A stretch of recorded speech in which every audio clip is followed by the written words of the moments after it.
It's just different. Wouldn't be all of my mental. I'm from the trenches, went the same, yeah, been what I've been through. Left me on red, I left for dead, man, it's really that simple. Now I'm too lit, all of my shit, designers original. Big facts, I never been fictional. Now that we live in the digital. Real ain't loyal, everybody ain't for it, real love and conditional. Ain't like them got the bros, man, it's all about principle. I never met one in love with a coochie that's visible. Ass shaking, clickbaiting on this. What's good, Harrison House? It's your girl, Mickey. And I am Stuart. And today we are bringing day 24 of our 28 days of celebrating Black excellence.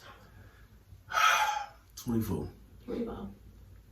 24 down, that means we got full up. Mm-hmm. We can see the light at the end of the tunnel. Mm-hmm. But you guys, like Babe just said, this is day 24. Before we get into today's highlight, if you guys did not see our previous video, then please pause this video and go back and watch that video. Day 23, we did cover Mr. Fritz Pollard, a Chicago legend, and a legend in many other rights as well. But if you guys did not watch the video, please check it out. And give us some comments in the comment section of the video. Tell us what you thought, if you guys knew about him or not. But on to the task at hand. Yes. Day 24, we will be covering the one and only Mr. Alex Haley. Now, Yes. Alex Haley is somebody like I learned about in school, but I didn't know, like, I just knew, like, he was a great writer. Like, he was known for his, the stuff that he wrote. Alex Haley is also, like, in Chicago, he has an elementary school named after him, which you can tell us a little bit more about. Yeah, I did. The elementary school I went to was Thomas Brennan African American Specialty School, and then it got changed to Alex Haley Academy. And I was always like, who is this person? Like, I know him from Roots because my grandma watched Roots, but right. Yeah, like that was about it. Yeah. Like, I feel like because of Roots, Alex Haley is somebody that everybody should know. Yeah. Everybody knows. Except maybe the younger generation, I don't know. But today we're gonna give you guys a few of the highlights of Mr. Alex Haley's life. So I guess I'll start. He was born Alexander Murray Palmer Haley. Palmer, I always pronounced it wrong. But Palmer Haley, August 11th, 1921. He is from Ithaca, New York. He's an American writer and author. He did, in 1976, he wrote the book Roots, the Saga of an American Family, which was adapted into a television miniseries of the same name in 1977. And it also had a record-breaking audience of 130 million viewers. That's crazy. That's for 1977. Yeah, that's a lot. 130 million, that's crazy. My grandma was one of them, I know it. I do know also, like, one of the things that I knew about him, and it's crazy because growing up, I didn't realize that he, even though it said it when it came on, I didn't realize it was the same person. But I didn't realize that he was the one that wrote Roots. But I did know that his first book, excuse me, was the autobiography of Malcolm X, and that came out in 1965. So it did say that he withdrew from Elizabeth City State College.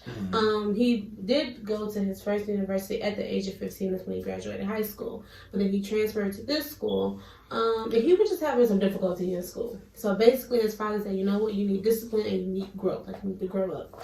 So he convinced him to enlist in the military when he turned 18. Oh, that's crazy. Yeah. That's crazy. So.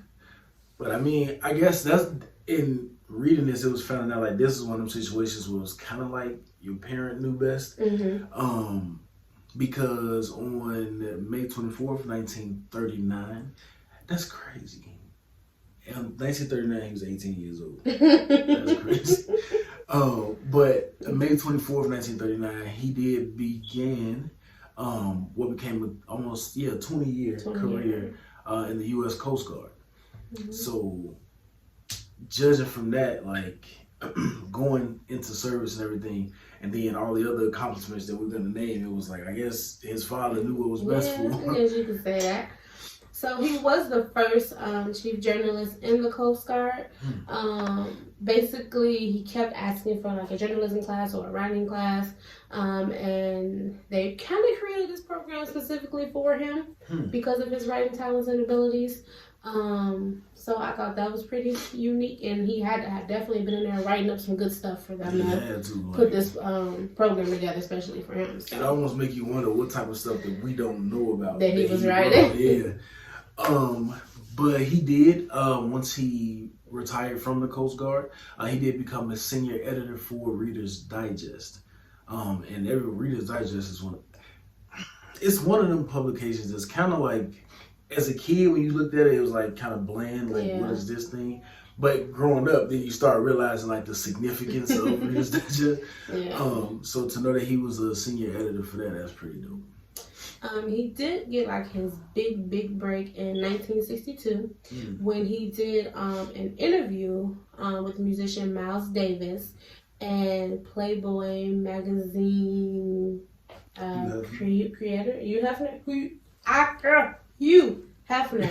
I get tongue tied. Sorry guys, but Hugh Hefner published the article, and that's when he pretty much started to get a lot of notoriety, and which that was new to me because I didn't know Playboy published stuff like that. Yeah, like, so I was like, oh, that was interesting because I was like, wait, Playboy. I was like, what kind of stuff was he writing? But anyway, but I guess it makes sense because back then, like Miles Davis was a real big name. That's true. So.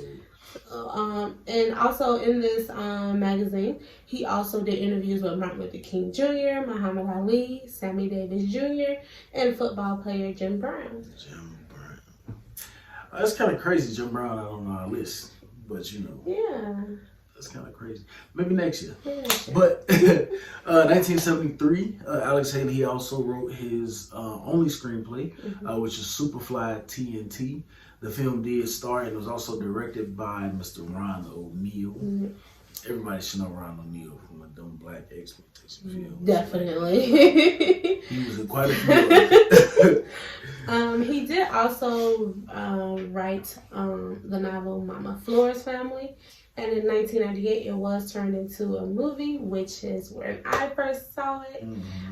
It did star Cicely Tyson, Erica Alexander, Blair Underwood, Mario Van Peebles, Queen Latifah. I mean, the list goes on. I can keep naming people. It was a very good movie. If you have not seen it, you need to tune into it because it's very good. This is definitely one of your favorites. I remember it from our Cicely Tyson video, how you was talking about it. Yes, it's a good movie. This is, I don't know how well known this fact is, but Alex Haley did have 3 children. He had a boy and 2 girls. Yeah. He also had 3 marriages. 3? I didn't know that. He did have 3 marriages. Was the children by all separate 3 or no? I want to say they were by the second, but I'm not 100% sure. But I don't think he had any with the third. Okay. Alex Haley also did, he wrote a second family history novel. It was titled Queen. He did write this one a little bit before he actually passed away. It was also adapted into a TV miniseries. It broadcast in 1993. Yeah, depending on when that aired, I was 6. I was 5 or 4. Youngest. More than likely, I was 4. And more than likely, I was 5. Unfortunately, in February 10th, 1992, he did die from a heart attack. But I feel like everything that he's done is all still stuff that's relevant today, all still stuff that we view. Because Roots, even though it was back in the 70s, you still hear about Roots. Like, you know what I'm saying? In some way, shape, form, or fashion, Roots comes to mind. And every Black History Month, they re-air it. They play it all the time. I think they should play it more often, but for sure in February it comes on quite a few times. Me personally, like I've always said this, I feel like Roots should be I think they should show Roots in high school. And I think that should be like your introductory to it around the high school age. Freshman and sophomore year high school. But then I feel like in college, when you study U.S. history, stuff like that, Roots they should have a class centered around that. Like, you know what I'm saying? I feel like it'll really put things in perspective for certain people, especially for people who are not as aware of what Black people went through back then. Roots is an excellent, even today, being 2021, is an excellent representation and a showing of how things were for people. Yeah, I definitely would agree with that. So, I mean, like I said, Mama Flores family is always good. Queen, I heard a lot of good reviews and everything about Queen.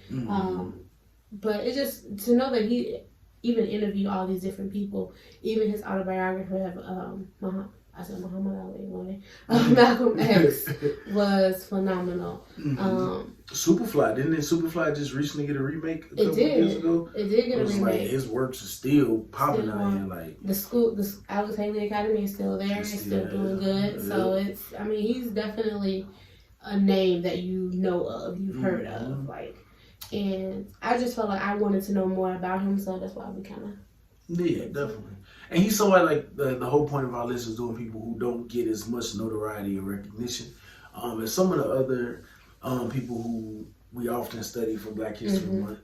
But Alex Haley is definitely an exemplary person when you talk about Black excellence. So with that being said, you guys, that was day 24 of our 28 days of celebrating Black excellence. We will be back with y'all tomorrow for day 25. And just so y'all know, we're dedicated because it is late at night. It is really late at night. It's really late. If y'all can't tell by how we look, it is late. It's really late at night. But we're going to be right back here with y'all tomorw for day 25. Of course, babe is not going to tell y'all covering. But just know it's going to be very interesting. Very interesting. But with that being said, you guys, please check in with us tomorrow. In the meantime, in between time, we'll catch y'all later. Peace. It's just different. When it be all of my mental, I'm from the trenches, went to saying, been what I've been through.